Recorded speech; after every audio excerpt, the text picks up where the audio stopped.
What happens when a group of divers decide to be careless during an expedition?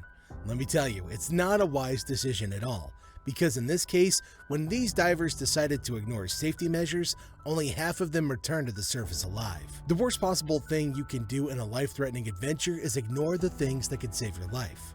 The Mount Gambier cave diving disaster occurred on May 28, 1973 at a flooded sinkhole known as the Shaft near Mount Gambier in South Australia. 4 recreational scuba divers were killed in the incident: Stephen and Christine M. Millott, Gordon G. Roberts, and John H. Bockerman. The 4 divers went past their planned limits without any assistance and became disoriented, finally losing their breathing air and drowning. They are the only known fatalities at the site so far. 4 other divers from the same group escaped the incident. The bodies were recovered over the next year, and the incident had an impact on the restriction of access to cave diving venues in Australia. The formulation of the Cave Divers Association of Australia later that year, and the formation of the South Australian Police Underwater Recovery Squad. The entrance to the Shaft sinkhole was discovered in 1938 in Thompson's Paddock on a farm near Allendale East, a few kilometers south of Mount Gambier, when one of a team of horses stumbled over a small hole about a foot or 0.30 meters across, which proved to be a solution shaft opening into a large sinkhole.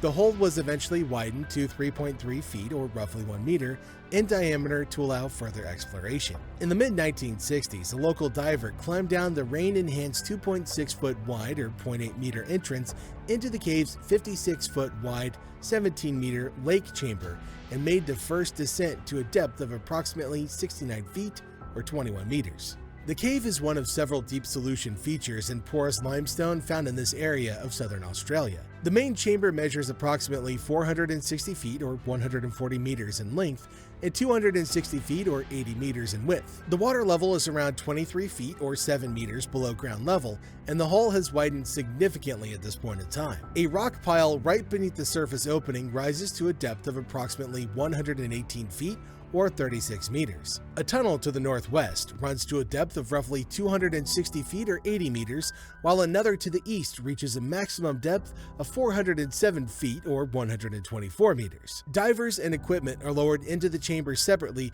due to the size of the hole and the height of the drop.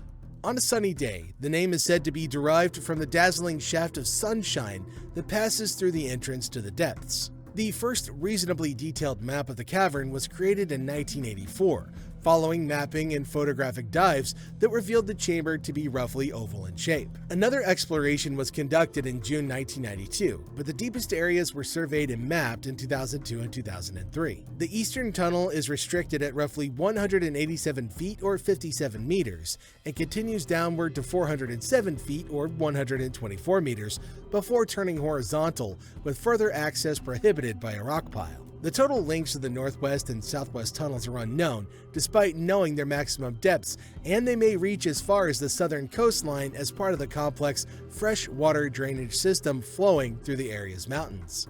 The shaft is located on private property and is only accessible to CDAA-accredited divers. On May 26, 1973, a group of 9 divers arrived at Mount Gambier, South Australia, with the goal of cave diving at the shaft. The 8 divers were John H. Bockerman, Peter S. Burr, Christine M. Millott, Glenn Millott, Stephen Millott, Larry Reynolds, Gordon G. Roberts, and Robert J. Smith. A 9th group member, Juan Harper, had decided not to dive and would instead remain beside the sinkhole, preparing hot soup and assisting the group in other ways.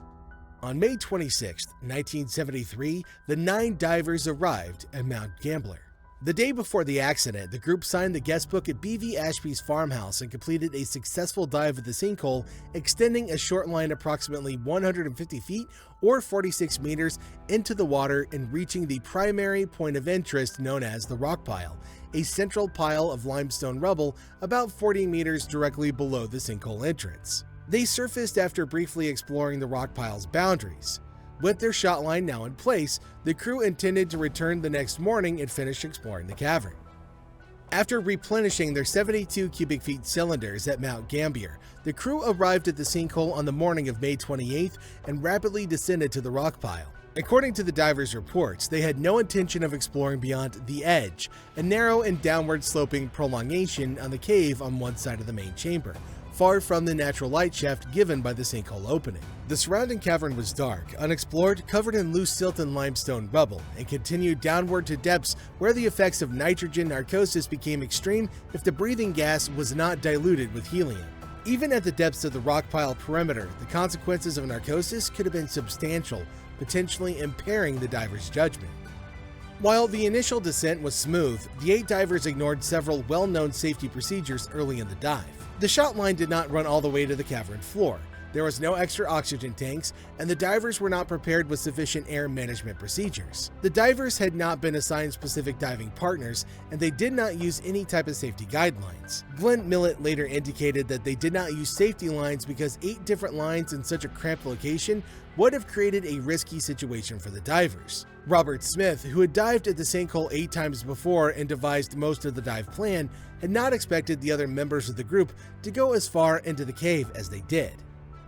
With the assistance of former Chief Superintendent Wallace B. Buddy, separate statements from the 4 surviving divers were pieced together to produce a timeline of what happened to the 4 victims. Smith began to feel the effects of nitrogen narcosis at the perimeter of the rock pile. His depth gauge read about 180 feet or 55 meters. Smith, an experienced diver who was familiar with these symptoms of narcosis, signaled to his companions that he was going back to the top of the rock pile. The group indicated that they would continue exploring. Smith lingered near the rock pile for almost 8 minutes, circling it in search of animal bones. He then noticed Glenn Millott's torch returning from the way the others had gone. Glenn had been monitoring his breathing and realized that he was out of time. He tried to tap Christine on the arm and inform her that her time was up as well, but the two were separated before he could. Larry Reynolds had already returned from his dive when Smith and Glenn met and surfaced together. Peter appeared half a minute later with almost no air remaining in his tank. Glenn swiftly put on the spare tank and returned to the water, knowing the others would have equally low air supplies. He descended to 225 feet or 69 meters, where the cliff began to fall away. He discovered Stephen Millott's light and camera at the edge. Significant volumes of silt had been disturbed, reducing visibility to practically zero. Glenn Millott's only option was to decompress and return to the surface. An ambulance had arrived at the sinkhole by the time he emerged. Peter Burr returned to the cavern for another look, but there was no one there. By that point, the group had realized that they were seeking dead bodies rather than survivors. When the surviving divers turned around to return to the surface at the end of the planned dive, they witnessed Christine Millott and Gordon Roberts attempt to quickly ascend back to the rock pile. They swam straight up instead of climbing along the slope they went down, probably because they were frightened their air would run out soon. The 2 divers swam straight up into a dome in the ceiling with no way out. Before Roberts signaled that they were lost, Reynolds recalled seeing their torches urgently seeking for an exit. Christine Millott and Gordon Roberts, according to Reynolds, appeared frightened. This was the last time that they were seen together. The 2 failed to discover an exit because they were most likely suffering from nitrogen narcosis and were surrounded by silt, which allowed very little visibility. They ran out of air and drowned. Their remains were later discovered together beneath the ceiling dome from which they had failed to escape. According to reports, Christine Millott and Gordon Roberts may have been clutching each other as they realized their deaths were approaching. Their remains were discovered together. One surviving diver claims to have seen a member of their group swimming strongly downward further into the cave at about the same time. This was John Bockerman, who is most likely suffering from severe nitrogen narcosis and may not have realized he was swimming to his death. His body was discovered roughly 20 feet or 6.1 meters deeper than the other 3 fatalities at the greatest depth. Stephen Millott, the 4th casualty, may have been observed lost beneath the cave ceiling soon before the surviving divers surfaced. Despite the fact that his flashlight and camera were discovered deep at the base of the rock pile, his body was discovered under an overhang at a depth of only 50 feet. In comparison to the other deaths, little is known about Stephen's final moments, but he was wearing a buoyancy vest and was discovered under an overhang, thus he was likely buoyant at the time of death. On the day after the disaster, the police underwater recovery squad began searching the cave to a depth of 200 feet or 61 meters. The search was quick and no bodies were discovered. The team was aware that they were unprepared for a dive in such conditions, and Chief Inspector Wallace Budd of the Southeastern Division Police Headquarters in Mount Gambier described the operation as a learn-as-you-go exercise. On May 30th, the second effort was made, which was again unsuccessful.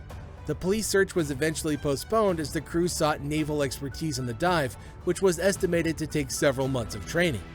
The landowners allowed a television film crew producing a documentary about cave diving in the lower southeast to visit the sinkhole the following January. On January 22, 1974, following several days of diving in other caves in the area, the group sank to a depth of 50 feet or 15 meters, and using professional lighting equipment, illuminated the cave like daylight. Looking in the direction of two of his friends, a technician observed what appeared to be a third person behind them.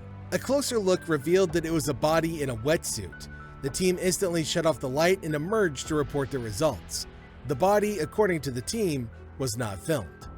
Police arrived at the sinkhole on the morning of January 23, 1974, and dove to a depth of 50 feet or 15 meters, where they discovered a body floating under a ledge against the slanted cavern roof. The body was swiftly pulled out, and police divers searched to a depth of 180 feet or 55 meters, but found nothing else. Initially, the body could only be identified by the equipment it was wearing, and official identification required dental records. The body was identified as Stephen Millott's. The property owners, who were getting increasingly concerned about the remaining bodies on their property, approached an amateur diving team from Melbourne to help with the rescue attempts. However, around the same time, the police diving team was completing their recovery preparations.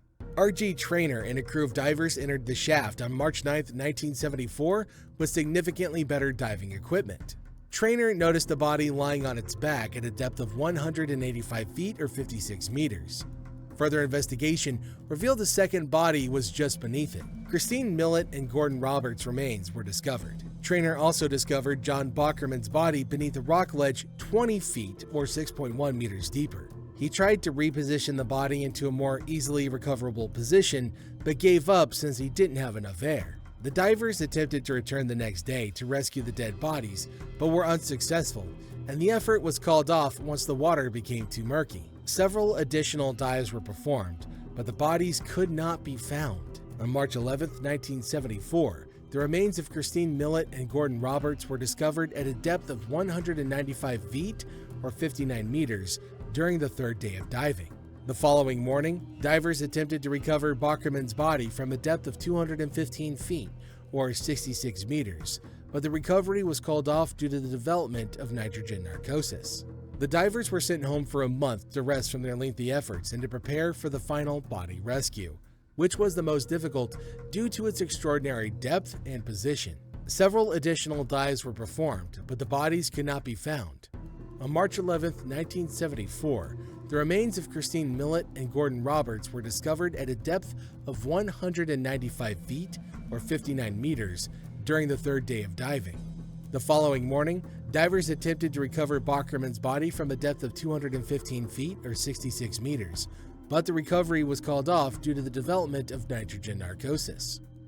The divers were sent home for a month to rest from their lengthy efforts and to prepare for the final body rescue, which was the most difficult due to its extraordinary depth and position. The final dive plan included 1 day of diving to secure the body's location using a guideline, and a rest day for the divers to recover from potential narcosis effects, though narcosis effects are now known to dissipate immediately on ascending with no after effects, and a third day to recover the body. The divers suffered from narcosis on both days of diving, but their improved equipment and procedures ensured that the operation went well, and John H. Bockerman's body was recovered from the cave on April 9, 1974, 11 months and 11 days after the disaster initially occurred.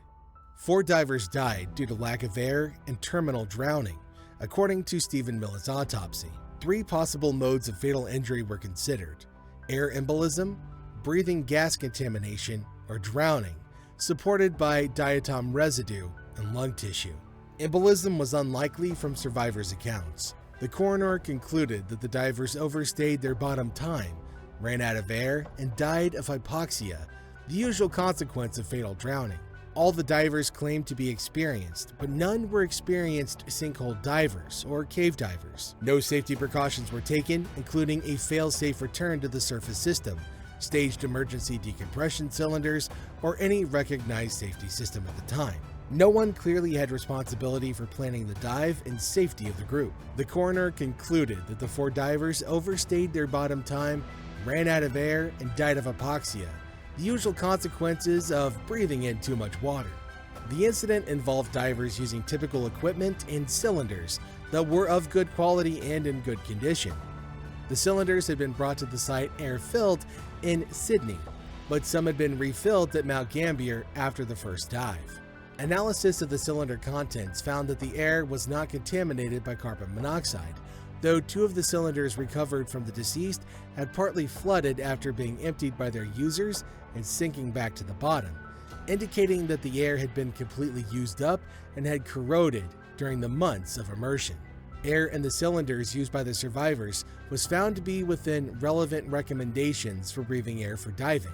A sample of air taken from the Mount Gambier compressor was also found to be within standards, and the compressor was in good condition, with the intake clear of possible sources of different forms of contamination. Robert Smith claimed to have experienced severe nitrogen narcosis during an initial dive at Mount Gambier, but later claimed no narcosis effects after returning to depth to search for the others. He also claimed to be experienced at diving to depths of up to 300 feet or 91 meters on air without experiencing notable narcotic effects. An expert in diving medicine concluded that the allegations of impure air were entirely without foundation, and that the group had neglected safety measures in the planning and execution of the dive, which ultimately led to the incident. Do you think this whole situation could have been avoided? Tell us your thoughts in the comments below. If you like hearing real-life mysteries, then don't forget to give the video a thumbs up and click on that subscribe button before you leave. Hit that bell icon so you don't have a problem with finding us again and you never miss our upcoming episodes. And as always, thank you very much for watching. We'll see you all in our next video.